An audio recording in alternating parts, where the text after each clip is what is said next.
Assalamualaikum warahmatullahi wabarakatuh.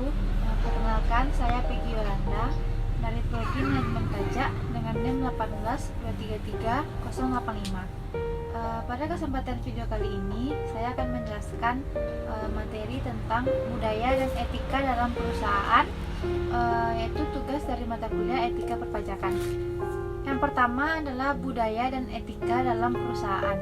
Hubungan budaya dan etika dan kebudayaan itu tidak dapat dipisahkan, keduanya saling melekat dan saling melengkapi satu dengan yang lainnya.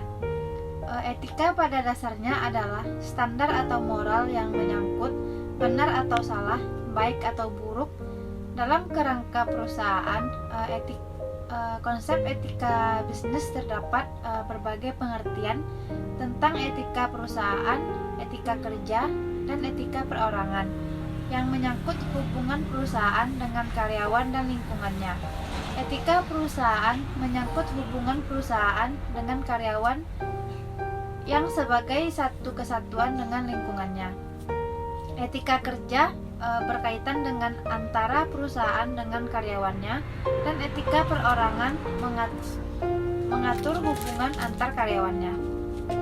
Budaya perusahaan memberikan kontribusi yang signifikan terhadap pembentukan perilaku etis, karena budaya perusahaan merupakan seperangkat nilai dan norma yang membimbing tindakan karyawan. Budaya dapat mendorong terciptanya perilaku yang etis, dan sebaliknya dapat pula mendorong perilaku yang tidak etis. Selanjutnya adalah pengaruh etika terhadap budaya.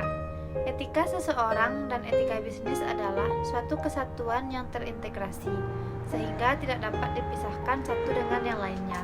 Keduanya saling melengkapi dalam mempengaruhi perilaku antar individu maupun kelompok, yang kemudian menjadi perilaku organisasi yang akan berpengaruh terhadap budaya perusahaan.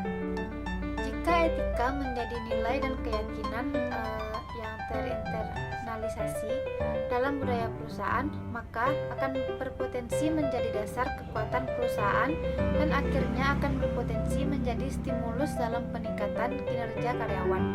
Terdapat pengaruh yang signifikan antara etika seseorang dari tingkatan manajer terhadap tingkah laku etis dalam pengambilan keputusan. Kemampuan seorang profesional untuk dapat mengerti dan peka terhadap adanya masalah etika dalam profesinya sangat dipengaruhi oleh lingkungan, sosial budaya, dan masyarakat di mana seorang tersebut berada. Budaya perusahaan memberikan sumbangan yang sangat berarti terhadap perilaku etis. Perusahaan akan menjadi lebih baik jika mereka membudayakan etika dalam lingkungan perusahaannya. Yang selanjutnya adalah etika organisasi. Etika organisasi menekankan perlunya seperangkat nilai yang dilaksanakan setiap orang anggotanya. Nilai tersebut berkaitan dengan pengaturan bagaimana seharusnya bersikap dan berperilaku dengan baik, seperti sikap hormat, kejujuran, keadilan, dan tanggung jawab. Seperangkat nilai-nilai tersebut biasanya dijadikan sebagai acuan dan dianggap sebagai prinsip-prinsip etis dan moral. Dalam kehidupan organisasi, terdapat berbagai permasalahan yang pemecahannya mengandung implikasi moral dan etika. Ada cara pemecahan yang secara moral dan etika diterima, tetapi ada juga yang tidak dapat dipertanggungjawabkan.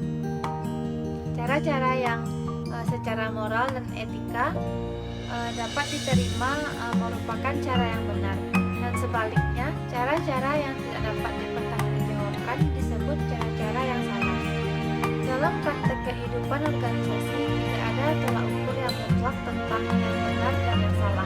Ini tidak terlepas dari berbagai faktor seperti agama, budaya, dan sosial. Dan pemahaman tentang benar dan yang salah itulah yang mendasari perlunya etika dalam organisasi, yaitu untuk membantu memberikan makna yang tepat tentang kehidupan organisasi. Dan yang terakhir adalah contoh kasusnya. Disney sebagai perusahaan yang mengembangkan konsep taman hiburan dalam bisnisnya telah berhasil meraih keuntungan di Amerika Serikat dan di Jepang. Langkah selanjutnya, Disney akan mengembangkan perusahaannya di Paris. Dalam pelaksanaannya, Disney menghadapi beberapa masalah, antara lain berupa boikot acara pembukaan oleh Menteri Kebudayaan Prancis dan kegagalan Disney untuk memperoleh target pengunjung yang datang dan pendapatan yang diharapkan.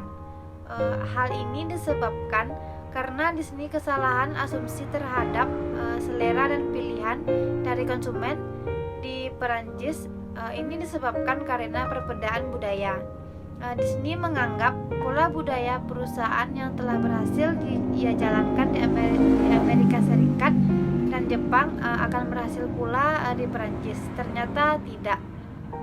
Kegagalan dan kesalahan pola budaya perusahaan yang dilakukan di sini di Paris disebabkan oleh adanya kesalahan penafsiran budaya.